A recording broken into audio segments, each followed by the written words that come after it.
நடிச்ச வசமா சிக்கிக்க போது இந்த ஐஸ்வர்யா நினைக்கிறவங்க நம்ம சேனலை சப்ஸ்கிரைப் பண்ணி கூட பிரஸ் பண்ணுங்க. ஐயா ரொம்ப ஓவரா நடிச்சு தானே வேடிக்கை போது தனக்கு கல்யாணம் வரைக்கும் ஆகலைன்னு இந்த ஈஸ்வரி கூட சேர்ந்துக்கிட்டு அதுவும் ஆட்டம் போடுது. கடைசியில பார்த்தா நம்ம தமிழ்ச்செல்வி கிட்டேயே வழி கேட்டு வர்றாரு அவங்க ஹஸ்பண்ட்.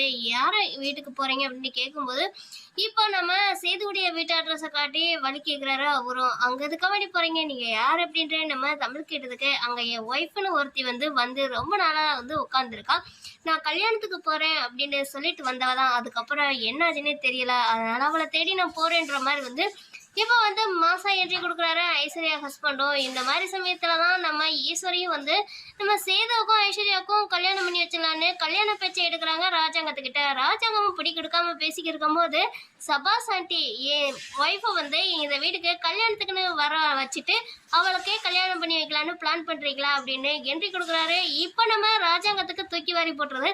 என்னடா இவன் இப்படி சொல்லிக்கிட்டு இருக்கானேண்டு இப்போ நம்ம ராஜாங்கத்துக்கு முன்னாடியே இப்போ நம்ம ஐஸ்வர்யாவோட முதல் வீட்டுக்காரர் நான் தான் ஐஸ்வர்யாவோட ஹஸ்பண்ட் சொன்ன உடனே தூக்கி வாரி போடுறது எல்லாருக்கும். இதனால அந்த புள்ள கல்யாணம் ஆகாத புள்ள மாதிரிலாம் வேஷம் போட்டுட்டு இருந்துச்சுன்னு இப்போ நம்ம ராஜாங்க குடும்பத்துல எல்லாரும் ஒரே ஷாக்கிங்கா நிற்கிறாங்க. அந்த மாதிரி சமயத்துல தான் அப்படி போகுதா கதை. அப்போ இந்த வீட்டு சொத்தை வாரி சுருட்டிக்கிட்டு போலான்னு உங்க அண்ணன் பொண்ணு நினைச்சாலான்னு இப்போ மறுபடியும் இது சாவித்திரியும் ஈஸ்வரியும் சேர்ந்துக்கிட்டு சண்டை கட்ட ஆரம்பிக்குதுங்க. போக போக கதை விறுவிறுப்பா போக போகுதுன்னு நினைக்கிறவங்க நம்ம சேனலை சப்ஸ்கிரைப் பண்ணுங்க.